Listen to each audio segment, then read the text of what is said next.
अभी तक हमने 2 लेक्चर कवर किए थे किसके इंपॉर्टेंट क्वेश्चन, है ना। कुछ यहाँ पे थर्ड लेक्चर में क्या है कि कुछ 4 या 5 इंपॉर्टेंट क्वेश्चन इसमें फिर से हैं, वो कवर करेंगे। उसके बाद हम क्या करेंगे, जो अपना पॉलिनोमियल अभी हमने पढ़ा है ना, उससे रिलेटेड इंपॉर्टेंट क्वेश्चन करेंगे। तो ये देखो क्वेश्चन, अभी तक हम क्या करते थे कि कुछ क्वेश्चन ऐसा मिलता था कि prove that 2 + √3 is a irrational number, but here यहाँ पे दो मिल गए हमें, एक √3 भी मिल गया और एक √5 भी मिल गया। अब क्या करेंगे इसको, ये सब बेटा इंपॉर्टेंट क्वेश्चन में इसीलिए आ रहे हैं, इसीलिए इसको इंपॉर्टेंट क्वेश्चन में रख रहा हूं, क्लियर। तो सबसे पहले क्या मानेंगे अपना वही, लेट बी √3 + √5 इज रेशनल। सबसे पहले क्या मान लिया हमने इनको, रेशनल मान लिया। अब जब रेशनल मान लिया तो ठीक है, इसको क्या करेंगे हम, इसके बराबर मान लेंगे।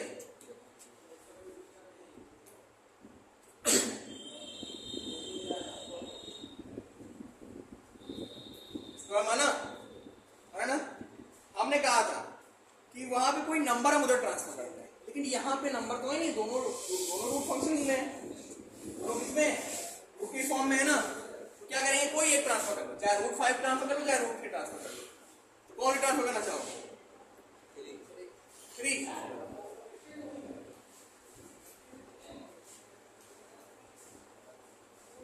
अच्छा एक चीज बताएं, एक चीज और जानो, अगर यहां पे P/Q की जगह पे हम कुछ और नंबर मान लेते हैं,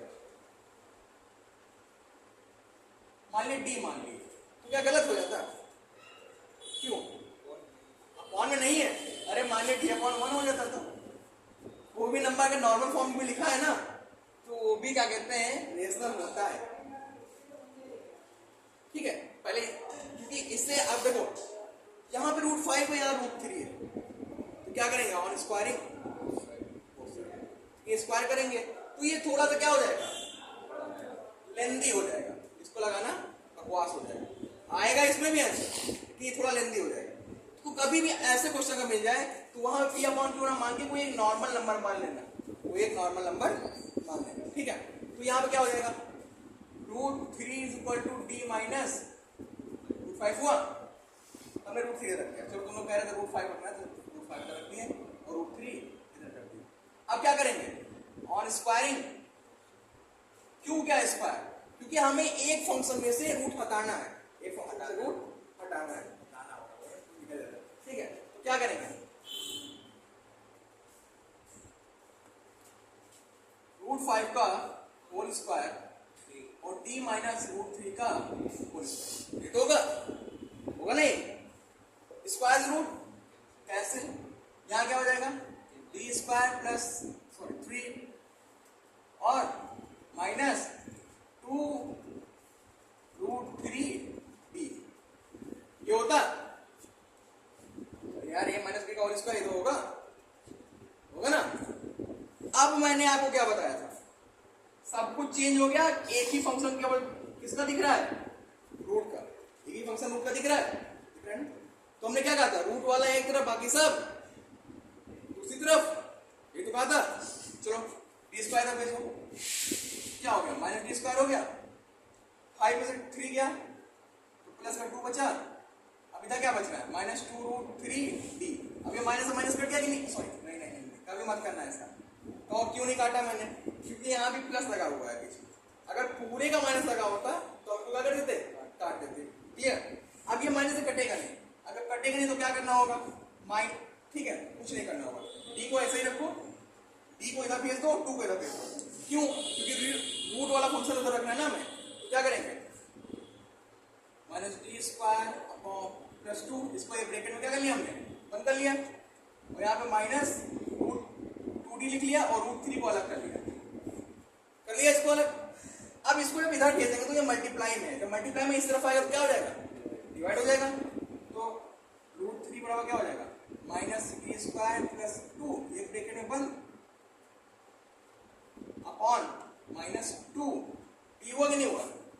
अच्छी चीज जानते हो, ये 1/2 + 1/2 लिखा होता है, जिसको हम 2/1 + 1 लिख सकते हैं, यानी कि अगर नीचे डिनोमिनेटर सेम होता है तो उसको एक डिनोमिनेटर मान के ऊपर जोड़ देते हैं, तो वैसे कुछ दिख रहा है नहीं दिख रहा है यहाँ पे, इसको तोड़ भी तो सकते हैं, अलग अलग लिख सकते हैं, कैसे लिखेंगे अलग अलग, equal to minus d square upon minus 2d और प्लस 2 अपॉन माइनस 2d। इसको ब्रैकेट कर दो, ये माइनस से माइनस कट गया। अब कटेगा माइनस से माइनस, क्योंकि हमने अब डिवाइड फॉर्म में अलग अलग कर दिया है, ठीक है। और d से d ये कट गया, यहाँ पे क्या हो गया 2 से 2 कट गया, तो यहाँ क्या बचा √3 और यहाँ क्या बचा d अपॉन 2, अच्छा ठीक है। और minus plus minus 1 upon d, अच्छा नहीं सॉल्व कर लो, चाहे ये छोड़ दो या ऐसा कर लो, D square minus 2 upon 2d। कोई मतलब नहीं है, फिर से वही आया, माइनस से मल्टीप्लाई कर देते वही आ जाता है, ठीक है। या इसको ऐसे ही छोड़ दो या माइनस से मल्टीप्लाई करते या ही छोड़ दो। अब एक चीज बताओ, ये जो फंक्शन है अगर इसको हम बंद कर दें, इसको हमने बंद कर दिया तो ये फंक्शन में क्या दिख रहा है, डी यहाँ क्या था, डी इज अ इंटीजर बोल दो, को प्राइम ना बोलो, इंटीजर बोलो। इंटीजर में क्या सब आते हैं, इंटीजर सब आते नहीं आते हैं, प्राइम को प्राइम कंपोज सब आते हैं उसके, ठीक है। तो जब डी इंटीजर है तो पूरा फंक्शन भी तो इंटीजर होगा, तो कैसे से प्रूफ करिए। अब देखो डी अपॉन 2 दिया है और माइनस 1 अपॉन डी दिया है, मान ली डी बराबर 2, 2 अपॉन 2 माइनस 1 अपॉन 2 कितना हो गया, 1 माइनस 1 अपॉन 2 कितना आ गया, 1 अपॉन 2 आ गया। और ये तो है ना रेशनल नंबर, रेशनल नंबर की नहीं है। तो अगर ये फंक्शन हम बंद कर दें तो ये वाला तो हमारा पूरा क्या नजर आ रहा है, रेशनल नजर आ रहा है कि नहीं नजर आ रहा है। लेकिन हमने √3 को प्रूफ कर रखा है ऑलरेडी, क्या ये क्या है, इरेशनल है, इसलिए पूरा फंक्शन क्या होगा हमारा, ये वाला इरेशनल। समझ गए, तो अब ये सब हटा देते हैं, तो यहाँ क्या लिखोगे, इसका सही नहीं है, सिंस है ना, d upon 2 minus 1 upon d is क्या है,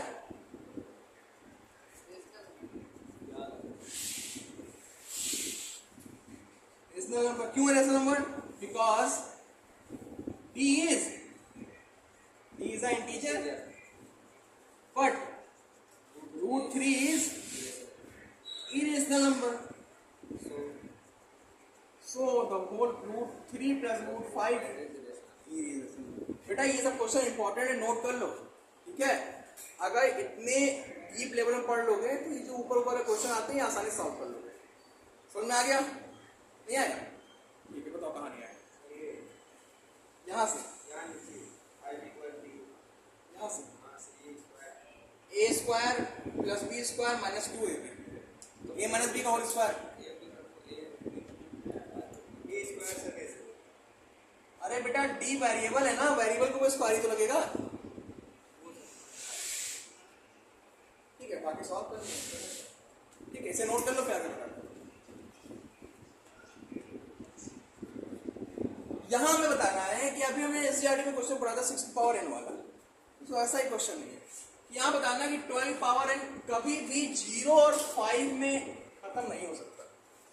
अगर कोई नंबर है, मान लीजिए 12 पावर n है, ये कभी भी इसका यूनिट डिजिट जो होगा, कह रहा है कि प्रूफ करो कि इसका यूनिट डिजिट कभी 0 और 5 नहीं हो सकता, 0 और 5 नहीं हो सकता। तो इसके लिए क्या करेंगे, हमें पता है कि 0 और 5 से न, अच्छा ठीक है, मतलब 0 वाला बाद में करेंगे, 0 वाला बाद में करेंगे, ठीक है। अनुपात में पहले 5 हमें पता है, हम क्या जानते हैं, हम ये जानते हैं ना कि अगर कोई भी नंबर 0 से कब कटेगा, 0 से कोई भी नंबर कट जाएगा ना, लेकिन 0 पे कब खत्म होगा नंबर, जब उसके फैक्टर में क्या आ रहा हो, 2 आ रहा हो और 5 आ रहा हो, तो उसके फैक्टर में क्या आ रहा हो, 2 और 5।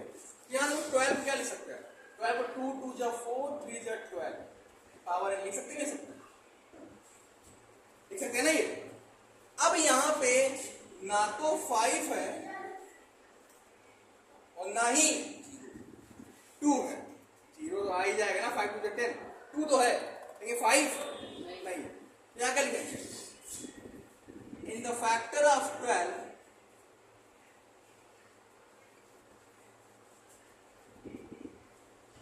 5 doesn't come, 5 doesn't lie in it, नहीं आता है। That's why 12 की power n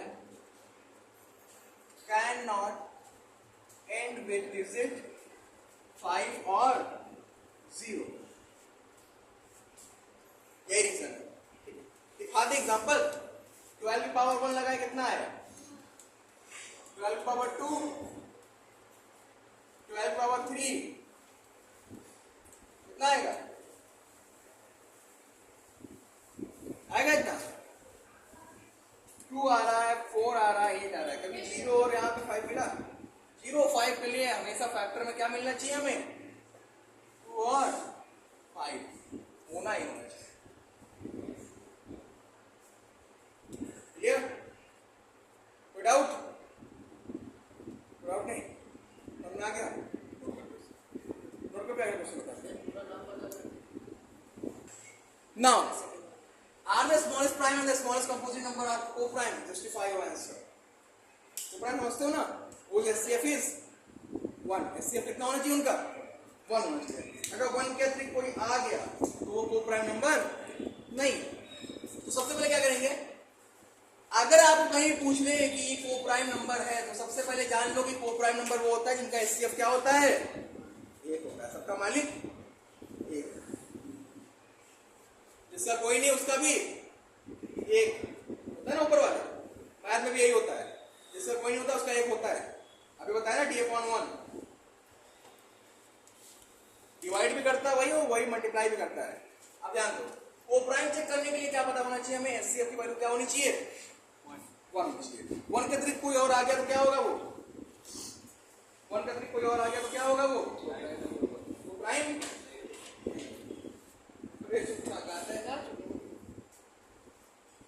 देखो तो अब बताओ स्मॉलेस्ट प्राइम नंबर क्या है?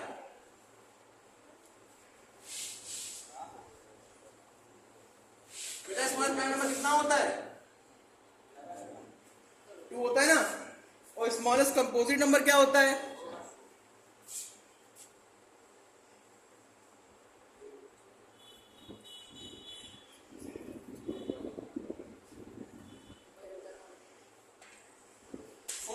इसको कैसे सकते हो? 2 की पावर 1। इसको कैसे सकते हो? 2 की पावर लिख सकते हैं ना।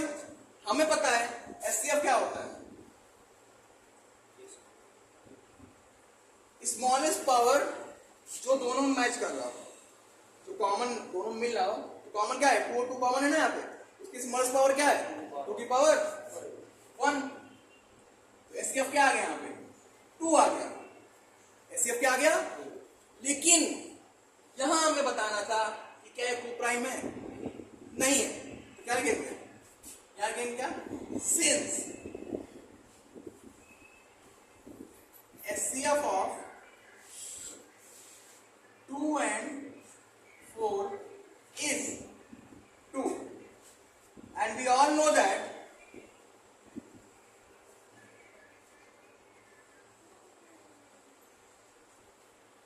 co-prime number has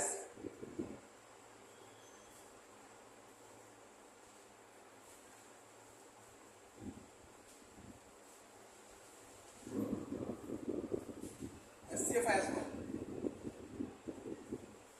एक होता है 1 होता है ना। क्या हो गया? co-prime number have SCF as 1, hence है ना 2 and 4 is not co-prime। Clear? कोई डाउट नहीं? तो इसे नोट कर लो, फिर आगे हम बताते हैं। Now focus here. अब हम यहाँ पे एक्सपोनेंट लिखना है। एक्सपोनेंट मतलब क्या होता है? पावर। एक्सपोनेंट क्या होता है? डिग्री या पावर, है ना। किसकी? 3 की पावर बताना है। किसके फैक्टराइजेशन में? 144 के। तो ठीक है, 144 का फैक्टराइजेशन क्या होगा? चलिए करते हैं यहाँ पे।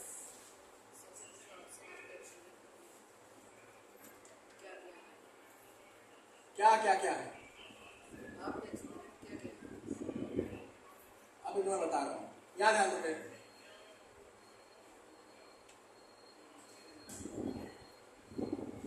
कितना आया?